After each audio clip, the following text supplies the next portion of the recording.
How, how to get rich without getting lucky. Seek wealth, not money or status. Wealth is having assets that earn while you sleep. Money is how we transfer time and wealth. Status is your place in the social hierarchy.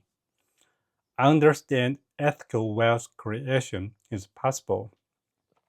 If you secretly despise wealth, it will elude you. Understand ethical wealth creation is possible. If you secretly despise wealth, it will elude you.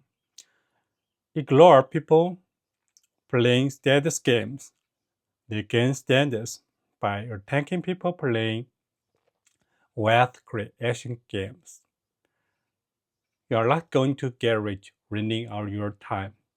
You must own equity, a piece of business, to gain your financial freedom. You will get rich by giving society what you want but doesn't yet know how to get at scale. Pick an industry where you can play long-term games with long-term people. The internet has massively broadened the possible space of careers. Most people haven't figured this out yet. Play iterated games. All the returns in life, whether in wealth, relationships, or knowledge, come from compound interest. Pick business partners with high intelligence, energy, and above all, integrity. Don't partner with cynics and pessimists. Their beliefs are self-fulfilling. Learn to sell, learn to build. If you can do both, you will be unstoppable. Arm yourself with specific knowledge, accountability, and leverage. Specific knowledge is knowledge you cannot be trained for. If society can train you, it can train someone else and replace you. Specific knowledge is found by pursuing your genuine curiosity and passion rather than whatever is hot right now. Building specific knowledge will feel like play to you, but will look like work to others.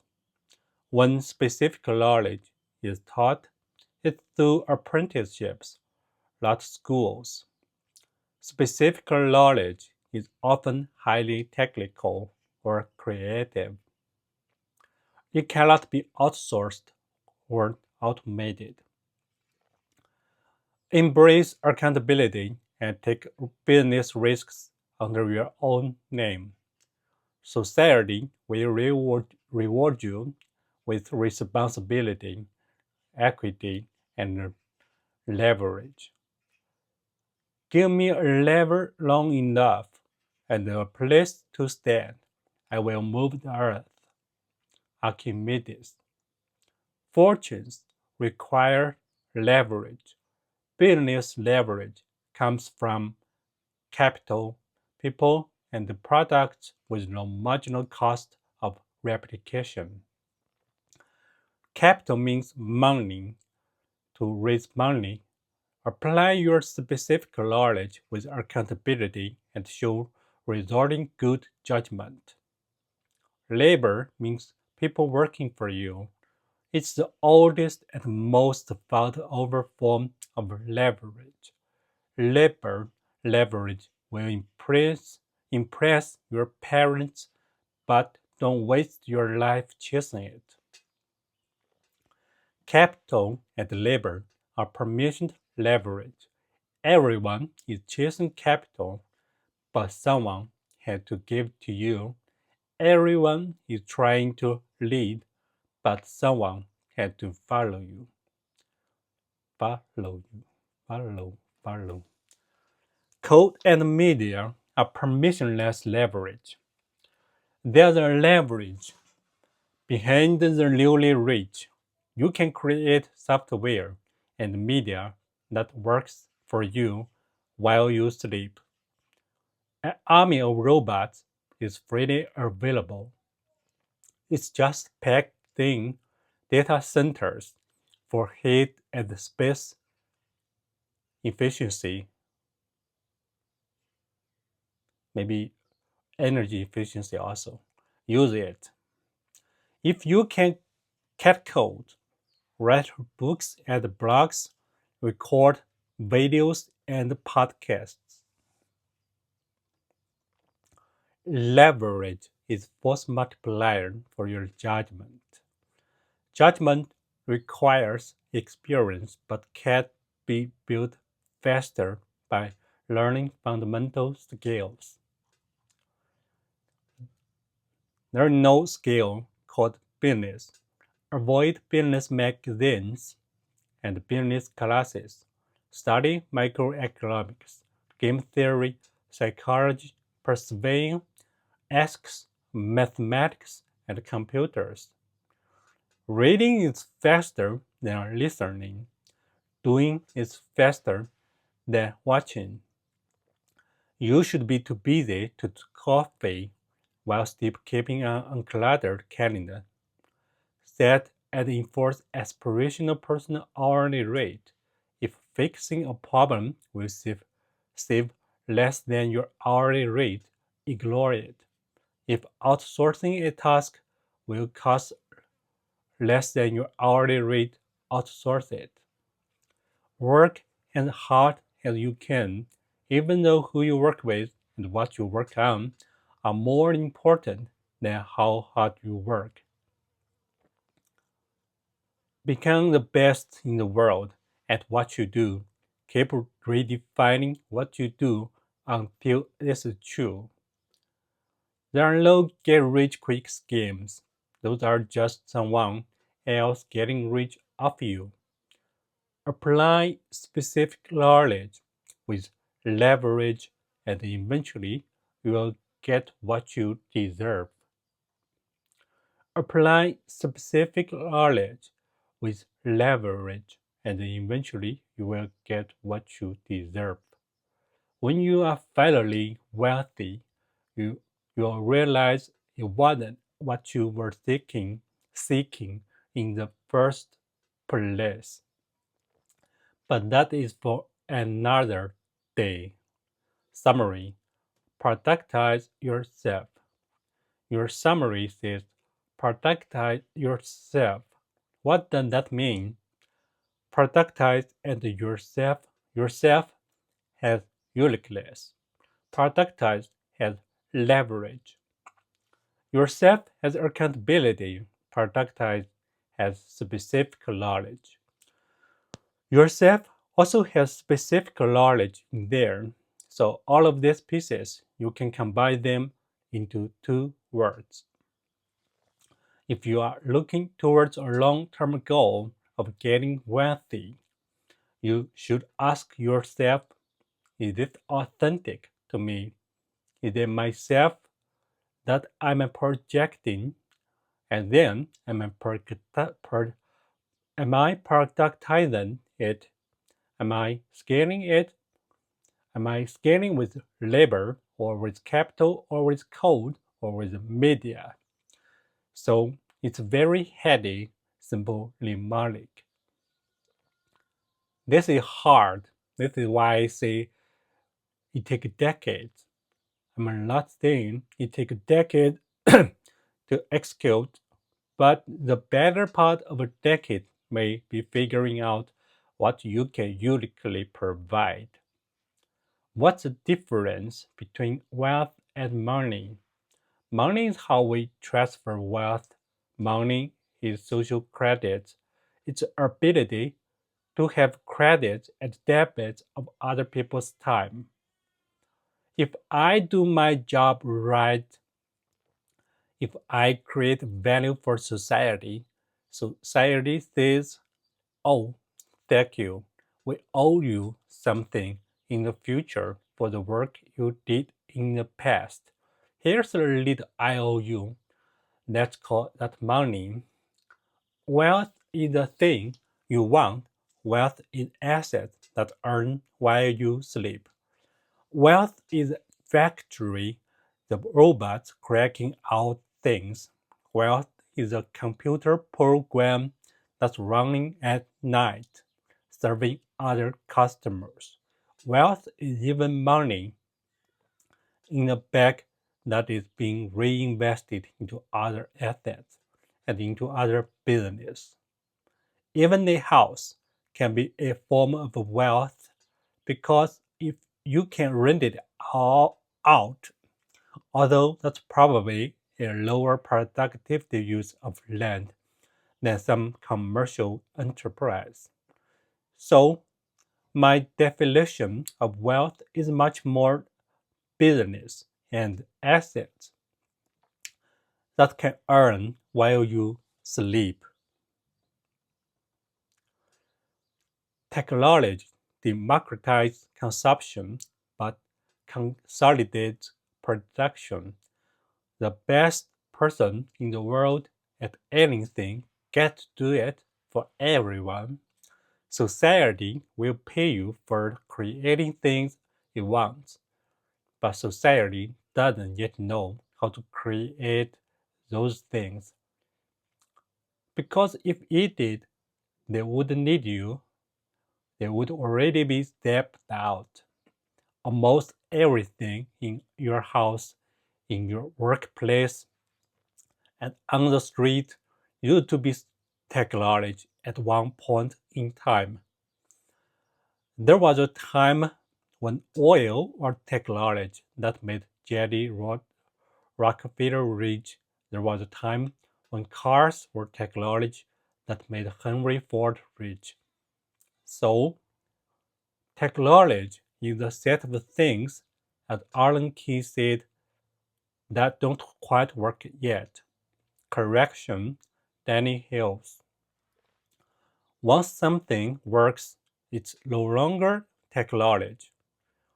Society will always want new things, and if you want to be wealthy, you want to figure out which one of those things you can provide for society that it doesn't yet know how to get, but you will want, and providing it's natural to you within your skill set and within your capabilities.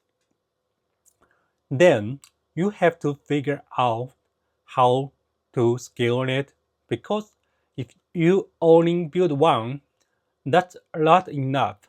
You've got to build thousands or hundreds of thousands or millions or billions of them so everybody can have one. Steve Jobs and his team, of course, figured out society would want smartphones, a computer in their pocket that had all the phone capability times 100 and was easy to use. So they figured out how to build it, and then they figured out how to scale it. Find and build specific knowledge. Sales skills are a form of a specific knowledge.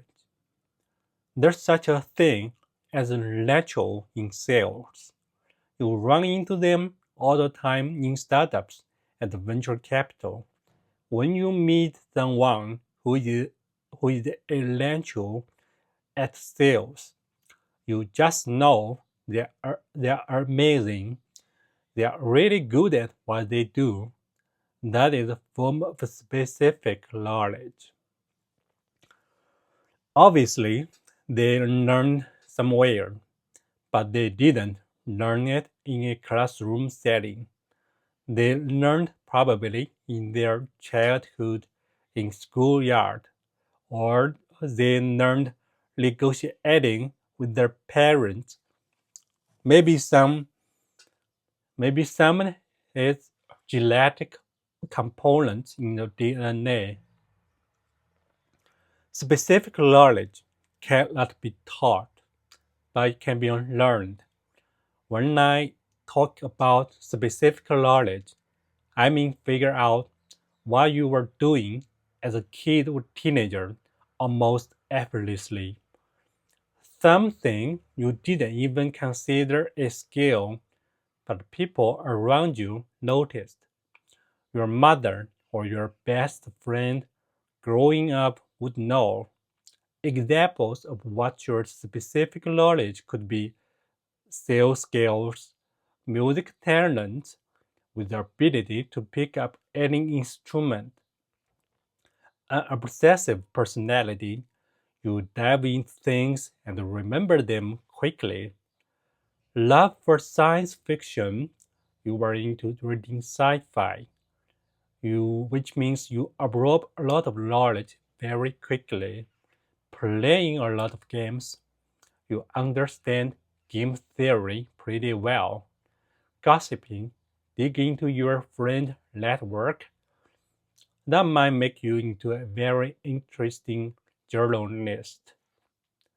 The specific knowledge is sort of this weird compilation of unique traits from your DNA, your unique upbringing, and your response to it. It's almost baked into your personality and your identity. Then you can hone it. No one can compete with you on being you. Most of life is a search for who and what leads you the most. For example, I love to read and I love technology. I learned very quickly and I got bored fast. If I had gone into a profession where I was required to throttle down for 20 years into the same topic, it wouldn't have worked. I'm in venture investing, which requires me to come up to speed very, very quickly on new technologies. I'm rewarded for getting bored because new technology comes along. It matches up pretty well with my specific knowledge and skill sets. I wanted to be a scientist. That is where a lot of my moral hierarchy comes from. I view scientists as being at the top of the production chain for humanity, the group of scientists who have made real breakthroughs and contributions, probably, probably, probably added more to human society. I think that any single other class of human beings not to take away anything from art or politics or engineering or business, but without the science, would still be scrabbling in the dirt, fighting with sticks, and trying to start fires. Society, business, money are downstream of technology, which is itself downstream of science. Science applied is the engine of humanity. Corollary. Applied scientists are the most powerful people in the world. This will be more obvious in the coming years. My whole value system was built around scientists, and I wanted to be a great scientist. But when I actually look back at what I was uniquely good at and what I ended up spending my time doing, it was more around making money, tinkering with technologies, and setting people on things, explaining things, and talking to people. I have some sales skills, which is form of specific knowledge. I have some analytical skills on how to make money, and I have this ability to absorb data obsess about it and break it down. That is a specific skill that I have.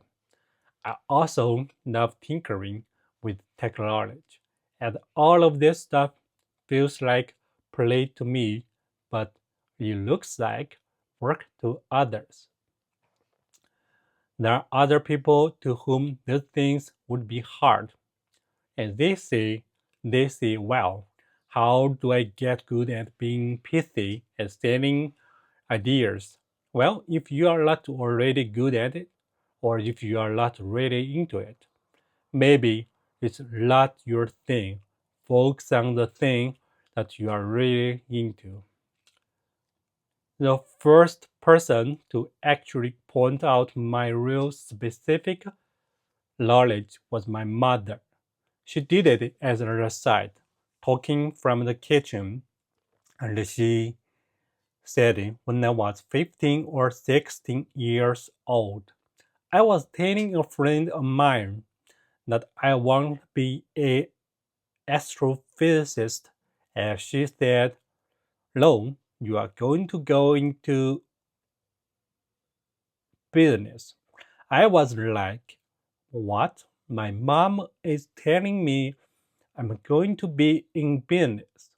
I'm going to be an astrophysicist. Mom doesn't know what she's talking about." But mom knew exactly what she's talking about.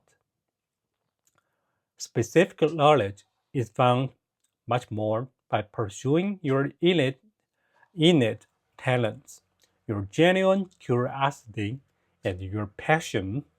It's not by going to school for whatever is the hardest job.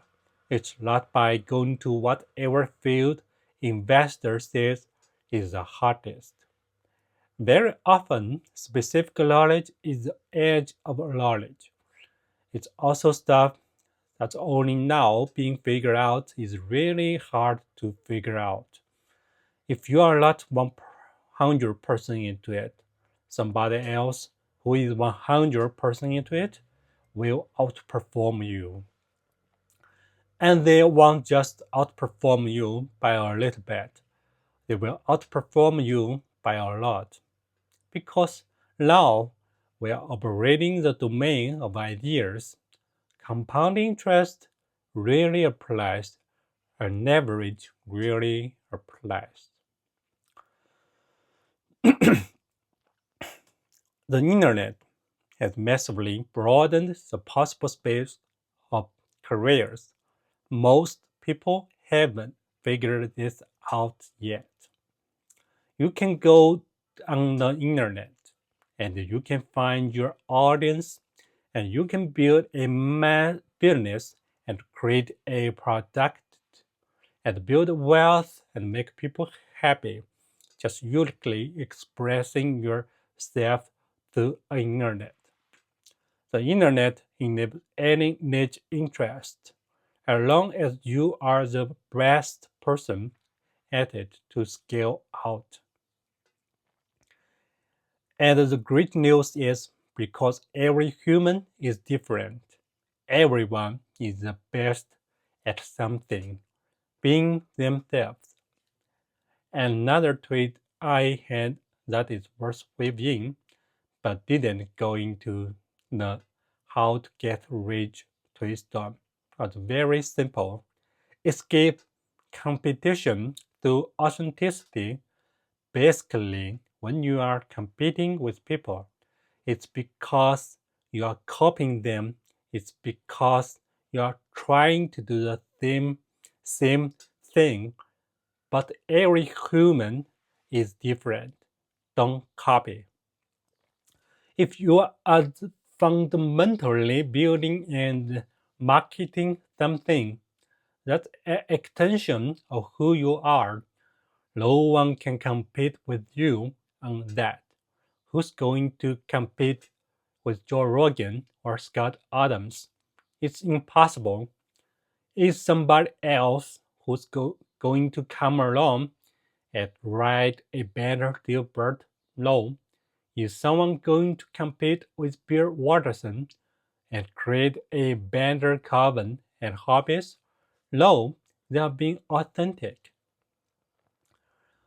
The best job the best jobs are neither degrade. They are creative expressions of continuous learners in free market. The most important skill for getting rich is becoming a perpetual learner. You have to know how to learn anything you want to learn.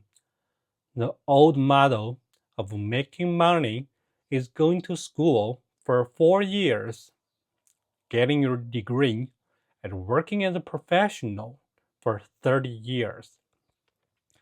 But things change fast now. Now, you have to come up to speed on a new profession within 9 months, and it's obsolete 4 years later. But within those 3 productive years,